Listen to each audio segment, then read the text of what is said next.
அதேபோல திரு செந்தில் பாலாஜி அவர்களுக்கு அமைச்சர் பதவி வழங்கியிருக்கின்றார்கள். உச்சநீதிமன்றம் அவருக்கு பல்வேறு நிபந்தனையின் அடிப்படையில் ஜாமீன் வழங்கியிருக்கின்றது. திரு செந்தில் பாலாஜி அவர்கள் ஜாமீன் பெற்று சிறையிலிருந்து வெளியிலே வருகின்ற பொழுது முதலமைச்சர் அவர்கள் சகோதரர் செந்தில் பாலாஜியை வருக வருக என வரவேற்கிறேன் என்றும் உன் தியாகம் பெரிது, உறுதி அதனினும் பெரிது என்று குறிப்பிட்டுள்ளார். ஆக திரு செந்தில் பாலாஜிக்கு முக்கியத்துவம் கொடுக்கின்றார்.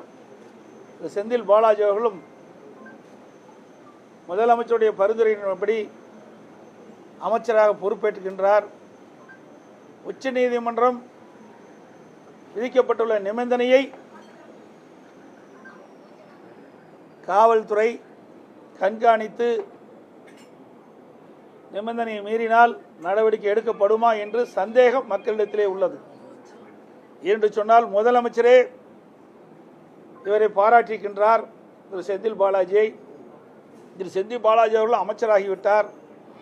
அது இப்படி இருக்கின்ற பொழுது அவர் நீதிமன்ற அளித்துள்ள நிபந்தனை மீறுகின்ற பொழுது காவல்துறை நடவடிக்கை எடுக்குமா என்பது ஐயப்பாடாக இருக்கின்றது.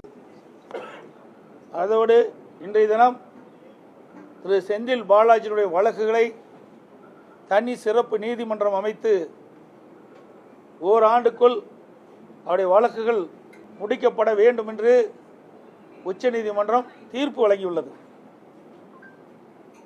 பல நாட்களாக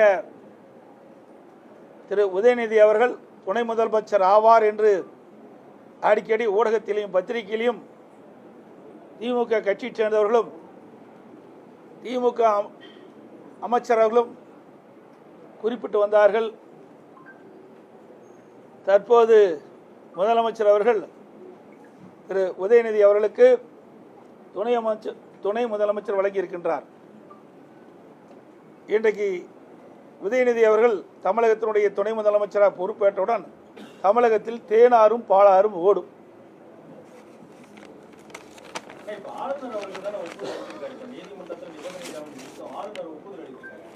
அதாவது ஆளுநருடைய கடமை ஒப்புதல் அளிக்க வேண்டும். முதலமைச்சர் பரிந்துரை செய்யப்பட்டால் ஆளுநர் யாருக்கு பரிந்துரை செய்யப்பட்டார்களோ அவர்களை அமைச்சர் பதவி பிரமாணம் செய்து வைப்பது ஆளுநருடைய கடமை. அந்த கடமையை தான் ஆளுநர்கள் செய்திருக்கின்றார். துணையாக இருக்கத்தான் இந்த பதவி வழங்கி இருக்கிறதா முதலமைச்சர் ஒரு தகவல் சொல்லியிருக்கிறாரு. அதை பற்றி நீங்க உங்க கருத்தை? அதாவது திராவிட முன்னேற்ற கழக கட்சிக்கு பல பேர் உழைத்து வருகின்றார்கள். பல முறை சிறை சென்று இந்த சித்திரவதை அணிவித்தெல்லாம் இருக்கின்றார்கள்.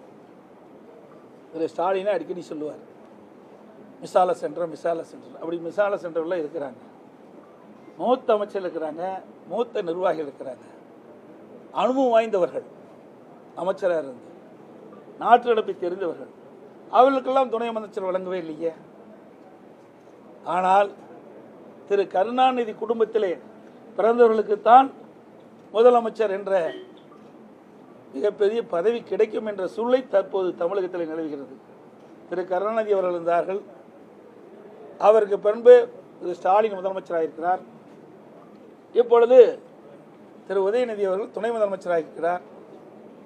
இன்னும் சொல்ல போனால் திரு ஸ்டாலின் தலைமையில் இருக்கின்ற அமைச்சர்களே திரு உதயநிதியினுடைய மகன் இன்பதி வந்தாலும் நாங்கள் ஏற்றுக்கொள்வோம் என்று சொல்லுகின்ற அளவுக்கு அடிமையாக இருக்கின்ற காட்சி தான் திமுகவிலே பார்க்கின்றோம்.